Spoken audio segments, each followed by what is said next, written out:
நாங்கள் பூஜை பண்ணுற பூஜாரியாக இருக்கணுமா, இல்லை சாமி ஆடுற பூஜாரியாக இருக்கணுமா, இல்லை குட்டி குடிக்கிற பூஜாரியாக இருக்கணுமா?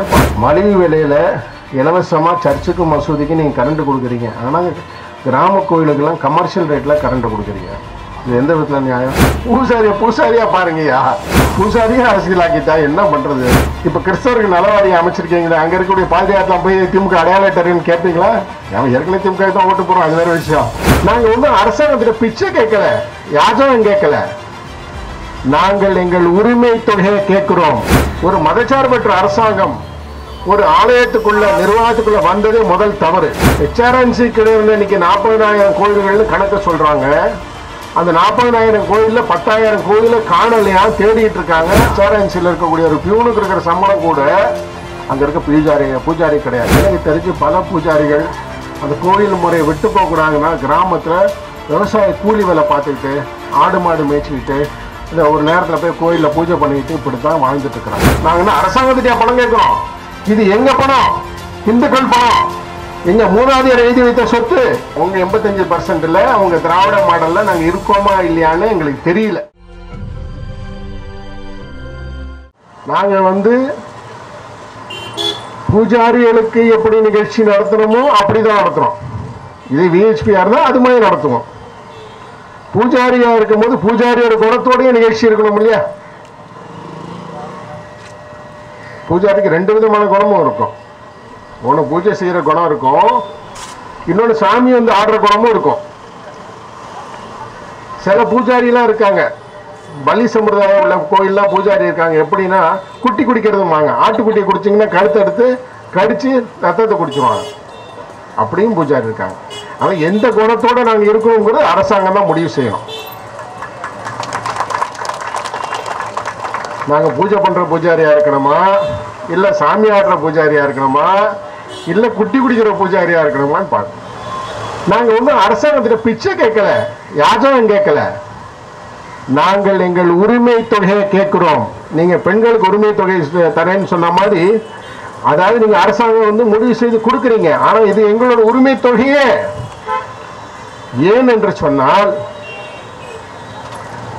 அறநிலைத்துறை என்ற ஒரு டிபார்ட்மெண்ட் வச்சுக்கொண்டு தமிழ்நாட்டில் 6 லட்சம் ஏக்கர் பூமி இருக்குது, விவசாய பூமி இருக்கு. பல கோடி சதுரடி கடைகளாகவும் வீடுகளாகவும் வாடகை விட்டிருக்கிறார்கள். உண்டியல் வருமானம் வருகிறது. கோயிலில் போய் சாமி தரிசனம் பண்ணா டிக்கெட் வருமானம் வருது, அர்ச்சனை சீட்டு வருமானம் வருது, செருப்பு விட போனா செருப்பு ஸ்டாண்டு கரண்ட் வருமானம் இருக்கு, பிரசாதம் வாங்க போனா பிரசாத ஸ்டால்ல வருமானம் வருது, வாசல்ல வண்டியை நிப்பாட்டினா சைக்கிள் ஆனாலும் 2 வீலர் ஆனாலும் கார் ஆனாலும் அதுக்கு டோக்கன் வாங்கினா அதுல வருமானம் வருது.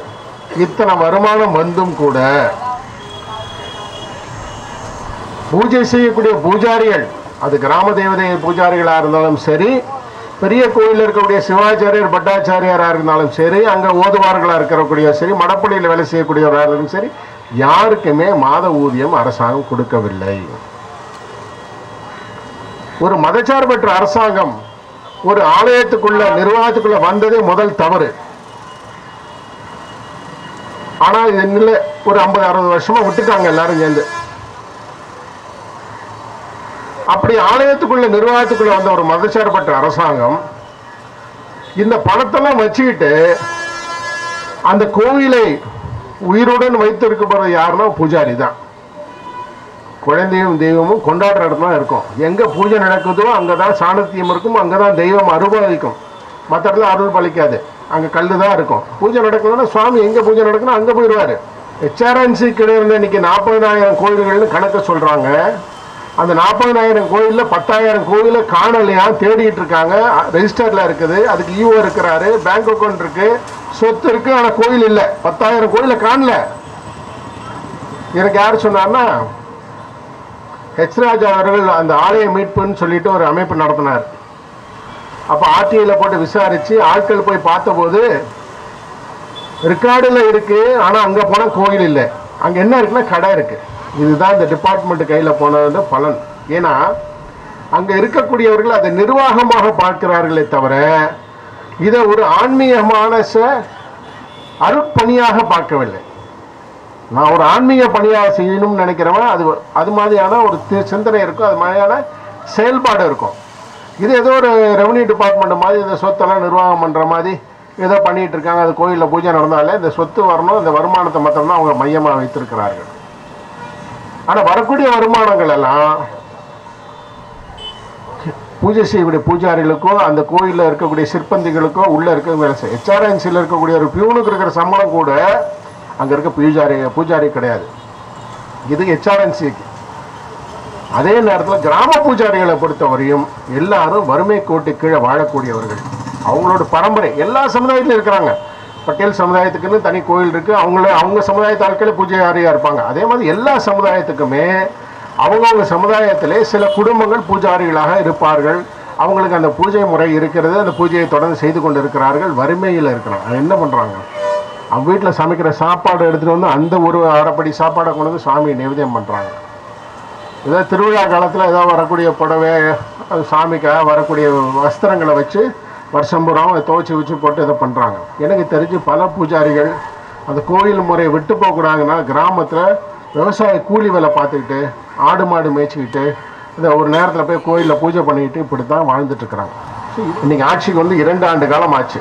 பல முறை நமது பொறுப்பாளர்கள் எல்லாரும் போய் அமைச்சரையும் அதிகாரி கமிஷனர் எல்லாரையும் பார்த்து பிரதிநிதி நம்ம கோரிக்கை மனுக்கள்லாம் கொடுத்தோம். ஆனால் இன்ன வரையும் எந்த விதமான முன்னேற்றம் இல்லை. அதே நிலை தான் தொடர்ந்து கொண்டு இருக்கிறது. அதனால தான் இந்த நிகழ்ச்சி இன்னைக்கு ஏற்பாடு செய்திருக்கிறோம்.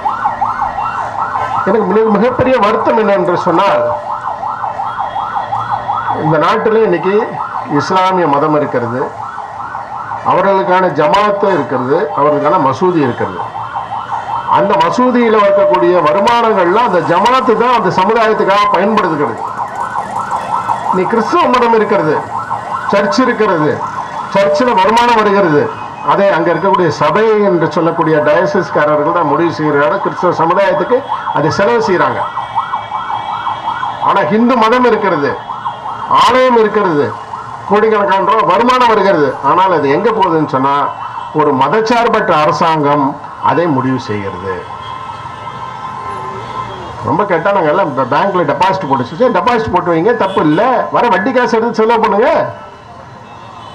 ஏன் கொடுக்க மாட்டேங்கிறீங்க? நாங்கள் என்ன அரசாங்கத்திட்டே பணம் கேட்குறோம்? இது எங்க பணம்? இந்துக்கள் பணம், எங்க மூதாதையர் எழுதி வைத்த சொத்து. நாங்கள் டெய்லி கோயிலில் வந்து செருப்புலேருந்து வாங்குற பிரசாதத்துல நிப்பாட்டுற வண்டியிலேருந்து எல்லாத்தையும் கொடுத்த டோக்கன்லேருந்து வந்த காசு, நாங்கள் உண்டியல்ல போடுற காசு. இந்த வருமான பணத்தை நீங்க பூஜாரி கொடுக்காம யாருக்கு என்ன பண்ண போறீங்க? அந்த பணத்தை வச்சு எங்களுக்கு கேட்டோமா, அமைப்புக்கு கேட்டோமா? இன்னைக்கு தமிழ்நாட்டில் 2 லட்சம் கிராம கோயில்கள் இருக்கு, 6 லட்சம் பூஜாரி குடும்பம் இருக்கு. அரசியல்வாதிக்கு புரிகிற மொழியில சொல்றேன், ஒரு பூஜாரி குடும்பத்தில் 5 பேர் இருக்கிறார்கள், 30 லட்சம் வாக்குகள் இருக்கு.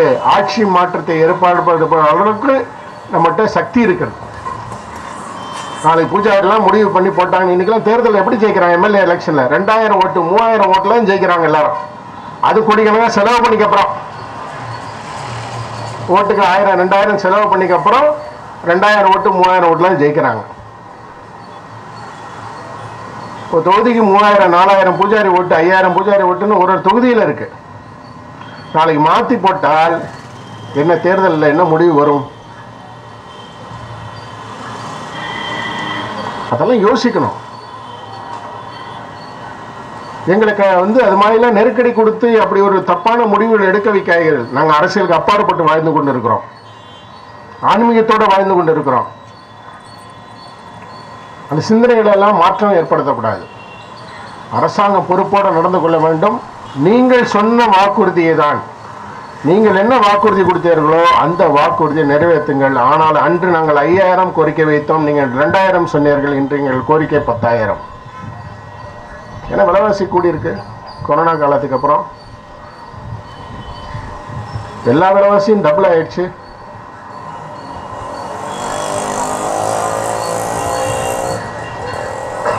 ஆனால் கட்டாயம் இந்த அரசாங்கம் அதை உடனடியாக செயல்படுத்த வேண்டும். நல வாரியத்துக்கு உறுப்பினர் போடாமல் இருக்காங்க. உடனடியாக நல வாரியத்தை உறுப்பினர் போட்டு அதுக்கு தேவையான ஃபண்ட்ஸ் கொடுத்து இந்த அரசாங்கம் உடனடியாக செயல்படுத்த வேண்டும். மலிவு விலையில் இலவசமாக சர்ச்சுக்கு மசூதிக்கு நீங்கள் கரண்ட் கொடுக்குறீங்க. ஆனால் கிராம கோயிலுக்கெல்லாம் கமர்ஷியல் ரேட்டில் கரண்ட் கொடுக்குறீங்க. இது எந்த விதத்தில் நியாயம்? 12 ரூபா யூனிட்டு கமர்ஷியல் ரேட்டு. அங்கன்னா கடை போட்டு வியாபாரம் பண்ணுறாரா? முட்டாய் வியாபாரம் பண்ணுறாங்க. கடைக்கு போடுற ரெண்ட் போடுறீங்களே, கொஞ்சமாவது விவசாய வேண்டாம்? அதுக்கு இலவச மின்சாரம் கொடுக்க வேண்டும். ஓய்வு பெற்ற பூஜாரி மறைந்தால் அவர் மனைவிக்கு அந்த ஊக்கத்தொகை மாதம் ஓய்வூதியம் போய் சேரணும். 10,000 பேருக்கு ஓய்வூதியம் தரேன்னு சொன்னீங்க, நீ 4,000 பேருக்கு தான் ஓய்வூதியம் கொடுத்துருக்குறீங்க. இல்லை சமீபத்தில் சில பூஜாரிகள் என்கிட்ட கம்ப்ளைண்ட் சொல்கிறாங்க, ஓய்வூதியத்துக்கு அப்ளிகேஷன் கொடுத்தா திமுக மாவட்ட செயலர்கிட்ட ரெக்கமெண்டேஷன் ஆகிட்டு வாங்குறாங்க. அதில் திமுக பூஜாரின்னு யாராவது இருக்காங்களான்னு கேட்குறாங்க. என்ன பூஜாரியில் திமுக பூஜாரி, அதிமுக பூஜாரி, காங்கிரஸ் பூஜாரி, பிஜேபி பூஜாரியா இருப்பாங்க? பூசாரியா பாருங்கய்யா. ரெக்கமெண்டேஷன் லெட்டர் வாங்கிட்டு வாங்க. அவர் எந்த கட்சியில் இருக்கா? நம்ம கட்சி கார்டு இருக்கா அவங்கள்ட்ட? உறுப்பினர் அட்டை இருக்கா? இல்லையா இந்த பூசாரி அட்டை இருக்குண்ணா? அதெல்லாம் இல்லை. நீ திமுக உறுப்பினரா? பூசாரியே அரசியலாக்கிட்டா என்ன பண்றது? இப்ப கிறிஸ்தவருக்கு நலவாரியம் அமைச்சிருக்கீங்களா? அங்க இருக்கக்கூடிய பாதுகாத்துலாம் போய் திமுக அடையாள அட்டைன்னு கேட்பீங்களா? அவன் ஏற்கனவே திமுக தான் ஓட்டு போறோம், அது வேற விஷயம். நாளைக்கு ஆட்சி மாற்றம் வந்தால் அதிமுக அடையாள அட்டை தான் கொடுப்பான். அவன் ஆரம்பிக்க மாட்டேன். நீங்க சொல்றதுதானே அவனும் செய்யறான். நீங்க என்ன செஞ்சா அதை பார்த்து அவனும் கெட்டு போறான். அவனை பார்த்து நீ கெடுவேன், இன்னொன்னு பார்த்து அவன் கெடுவான். எங்கெல்லாம் அரசியல், ஆன்மீகத்திலையும் அரசியலா? இப்படி இருக்கக்கூடிய நிலை மாற வேண்டும். அடுத்த கட்டமாக இன்னைக்கு தமிழ்நாட்டு புறம் எல்லா மாவட்டத்திலும் நடந்திருக்குது. இன்னைக்கு சட்டசபை கூட்டத்தொடர் தொடங்கி இருக்குது. இந்த செய்திகளையாவது பார்த்து அரசாங்கம் மனமாற்றம் ஏற்பட்டு பூஜாரிகளின் கோரிக்கையை நிறைவேற்ற வேண்டும் என்று சொல்லுகிறேன், கேட்டுக்கொள்கிறோம். இந்த ஆர்ப்பாட்டத்தின் வாயிலாக முதலமைச்சர் போராட்டங்கள்லாம் சொல்றார், நாங்கள் தேர்தலில் என்னெல்லாம் வாக்குறுதிகள் சொன்னோமோ அதில் 85% செஞ்சுட்டேங்கிறாரு. அது எந்த 85% அவருக்கு தான் தெரியும். அந்த 85% நாங்கள் இல்லைங்கிறது எங்களுக்கு தெரியும். ஆனால் எல்லாரும் அப்படித்தான் சொல்கிறான். எல்லாரும் அப்படித்தான் சொல்கிறான், எங்களுக்கு செய்யலன்னு சொல்கிறான். ஆனால் எல்லாருக்கும் செஞ்சுட்டோன்னு இவர் சொல்கிறாரு. ஆனால் எல்லாரும் அந்த 85% இல்லைன்னு நிறைய பேர் சொல்கிறான். அது பெண்கள் டெய்லி சொல்கிறாங்க. ஆனால் நான் எங்களுக்கு கிடைக்கல, அதனால் எங்களுக்கு செய்யலை. நீங்கள் உங்கள் 85%ல் அவங்க திராவிட மாடலில் நாங்கள் இருக்கோமா இல்லையான்னு எங்களுக்கு தெரியல. ஆனால் அந்த 85%ல் நீங்கள் செய்கிறேன்னு சொன்னதை தயவுசெய்து செஞ்சு கொடுங்க. பூஜாரிகள் எல்லாம் தெய்வ திருமேனியை தொட்டு அன்றாட பூஜை செய்யக்கூடியவர்கள். நீங்கள் வாழ வேண்டும், நீண்ட ஆயுளோடு இருக்க வேண்டும், நல்லா இருக்கணும்னு உங்கள் மனசுலலாம் எண்ணம் இருக்கும். ஆனால் பூஜாரி சங்கடப்பட்டால் அதெல்லாம் உங்களுக்கு பாதிப்பு ஏற்படுத்தும். அந்த சங்கடத்துக்கு என்னையும் வழிவகுக்காதீர்கள் சொல்லிக்கொண்டு வந்திருக்கும் அனைவருக்கும் என்னோட நன்றியை தெரிவித்துக் கொள்கிறேன்.